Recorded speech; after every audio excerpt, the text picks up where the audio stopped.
Une derrière moi, mais il y en a d'autres.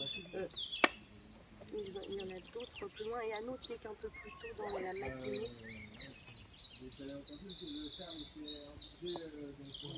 Une perquisition a eu lieu. Je vais pas prendre mon cahier. Je pense que vous pouvez préciser que c'est pas que des grenades lacrymogènes aussi, parce que c'est gentil les grenades lacrymogènes là. Bah, moi c'est ce que j'ai vu. Donc il y a des désencerclements aussi. Celles qui pètent, c'est des désencerclements. Oui, c'est des encerclements. Ouais. C'est vrai. Et ça, c'est beaucoup plus dangereux. Des grenades de désencerclement ont été lancées par les gendarmes.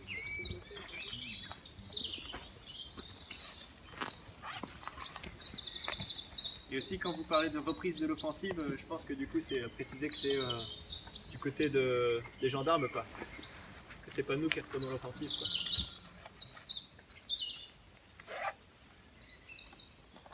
Parce que c'est hyper difficile en fait comme exercice. Ouais, faut pas se planter, faut machin, tu vois, si tu rajoutes au dernier moment. On peut se dire que c'est les zadistes qui vont reprendre l'offensive, alors que nous, sinon, on est tranquille, quoi. On mange, on dort. Ouais, vous habitez là en fait. Voilà. Ok. Attention, on filme. Tu as entendu?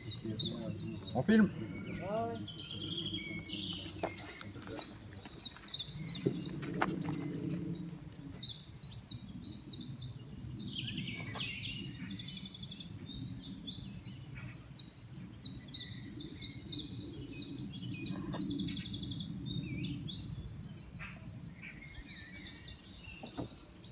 Oui, exactement, des échauffourées qui ont éclaté en milieu de matinée. De nombreuses grenades lacrymogènes, de nombreuses grenades de désencerclement également ont été lancées par les gendarmes. Et face à eux, eh bien, de nombreux zadistes leur faisaient face, bien décidés à garder leur position. Depuis une heure, le calme est revenu, peut-être dans l'attente d'une nouvelle offensive des gendarmes. En tout cas, les zadistes ici sont bien décidés à ne pas bouger, à conserver leur position sur cette départementale 81. Écoutez, l'un d'eux, nous l'avons rencontré un petit peu plus tôt, il est au micro de Juan Palencia.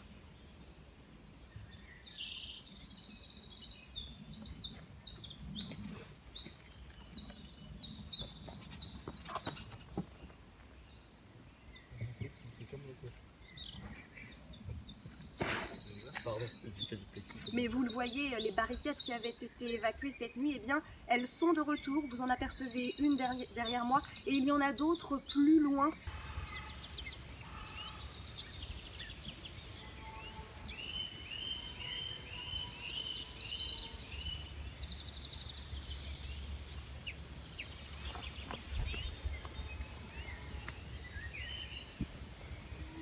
Ça se visse dedans, quoi. Ça veut pas dire que j'allais cogner sur les tirs, mais ça veut dire que je vais me protéger. Bah oui, c'est ça, c'est pareil. J'y arrive pas. Attends. Mais les plus hautes, les nez. Alors déjà, Je vais te les positionner sur le nez. Attends encore. Déjà, Attends, je vais te le mettre. Comme ça. C'est même pas 2 mois. Et qu'il y a deux individus qu'on n'arrive pas à contrôler qui pètent les plombs à un moment. On se sert de ça après pour dire c'est fini, tout le mouvement n'est que ça. Alors qu'on sait que bon, le mouvement c'est autre chose. Vous êtes très blessé, François. Ça veut dire que je viens ici, c'est pas que je suis à l'aise dans ce milieu-là. C'est pas mon milieu. Je me dis, si nous, qui avons encore 2 chambres, qui sommes à la retraite, on n'est pas là à côté d'eux, on n'est plus. C'est le désespoir qu'on leur donne comme seule alternative, et c'est forcément la violence. Donc je sais que je ne dirai pas l'affrontement, j'irai le plus près d'eux, mais c'est vraiment en me disant, je suis avec vous, parce que c'est vous qui portez l'avenir. Excusez-moi. Je vous en prie. Je vous remercie, madame. On ne peut pas rester chez nous. Je peux vous demander votre prénom, votre nom, si vous me le donnez? Je veux bien. Anne-Marie de la Chapelle-sur-Herbe. Non, de la Chapelle-sur-Herbe, c'est un village. Oui, oui. D'accord. Mon nom, je ne pense pas qu'il ait une importance. Je ne suis qu'un individu, je n'ai pas de rôle public particulier. Ok, je vous remercie en tout cas de votre témoignage. Et j'espère que les journaux seront capables de sortir autre chose que de dire les méchants zadistes. Si on vous pose la question, c'est bien qu'on cherche à obtenir ce genre de... Je fais confiance. Merci.